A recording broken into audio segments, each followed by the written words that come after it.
জানেন আপু, ও আমার এই অন্ধ হওয়ার সুযোগটা নিয়েছে। আমাকে বলে গেছে তুই তো আর দেখতে পারিস না, আমার আবার কি করবি। সত্যি তো তাই আপু, আমি ওর কি করব। আচ্ছা আপু, দেশে কি আর কোনো মেয়ে ছিল না? আমার সাথে কেন এটা করলো? আমি কি বড় কোনো অপরাধ করে ফেলেছি? অন্ধ হওয়াটা কি আমার দোষের কিছু? ওরা আমাকে বাঁচতে দিবে না, আমাকে বাঁচতে দিবে না আপু। রিয়া কান্না করতে করতে পুরো বেডটা ভিজে ফেলছে মনে হচ্ছে এই কথাগুলো বলে। আমি আর দাঁড়িয়ে থাকতে পারলাম না, রিয়ার কথা শুনে পাশের চেয়ারে বসে কান্না করতে লাগলাম। চোখ দিয়ে আপনা আপনি পানি পড়ছে। কি করলাম আমি এটা? নিজের ইচ্ছা মিটাতে একটা মেয়েকে আমি মেরে ফেললাম, সব স্বপ্ন শেষ করে দিলাম আমি ওর। আমার এই পৃথিবীতে বেঁচে থাকার কোনো মানে হচ্ছে না। সত্যি তো, আমি একটা অন্ধ মেয়ের সব স্বপ্ন ভেঙে ফেললাম। পৃথিবীর সবচেয়ে নিকৃষ্ট মানুষ হচ্ছে আমি। আপু নিজের চোখের পানি মুছে রিয়াকে বলল, কান্না করিও না, সব ঠিক হয়ে যাবে। আমি তোমার ধর্ষণকারীকে খুঁজে বের করব। রিয়া আপুকে বলল, আপনার খুঁজে বের করতে হবে না আপু, আপনি বলছেন এটাই অনেক বেশি। আমি জানি ভাইয়া সব খুঁজে বের করবে। আর বাবা আজকে আসছে, জানি না কি হয়। উনি এখানকার কাউকে ছাড়বে না, এটা আমি জানি। এখনই সেনাবাহিনীর মেজর আর এখন আর খুব রাগ।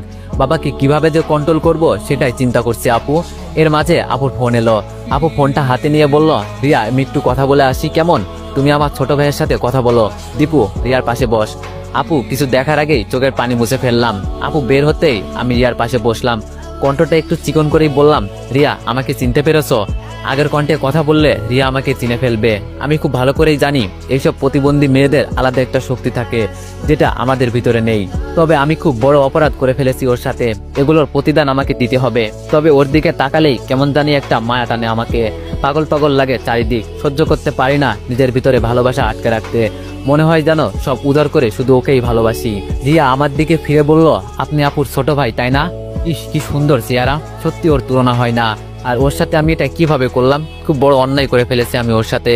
রিয়াকে কাছে থেকে দেখে মনে হচ্ছে যেন আমি ওর প্রেমে বারবার পড়ে যাচ্ছি। রিয়া নাকি অন্ধ, ওর চোখ দেখলে কেউ বলবে না ও যে অন্ধ। আমি একটা হাসি দিয়ে বললাম, তুমি খুব সুন্দর জানো রিয়া। রিয়া হয়তো আমার থেকে এই কথাটা আশা করেনি, কেমন যেন একটু আনমন হয়ে বলল, আমাকে খুশি করার জন্য বললেন বুঝি ভাইয়া? আমি মনে মনে বললাম, আরে বাবা এই মেয়ে তো দেখি সবকিছুই বুঝতে পারে। তাও আমি একটু জোর দিয়েই বললাম, সত্যি রিয়া তুমি খুব সুন্দর। দূর থেকে কেউ দেখলে তোমাকে অন্ধ বলবে না, যে কেউ দেখলেই তোমার প্রেমে পড়ে যাবে। আমার তো তোমাকে প্রথম দেখাতেই কেমন জানি ভিতরে একটু প্রেম প্রেম ভাব হয়ে গেছে। সত্যি এখন আমার রিয়ার উপর একটা আলাদা মায়া জমে গেছে। আর রিয়াকে খুশি করার জন্য এই কথা বললাম। রিয়া উঠে বসে বলল, ভাইয়া তো দেখি খুব ভালোই মজা করতে পারেন। আমি বললাম, তোমার মনে হয় কি আমি মজা করছি?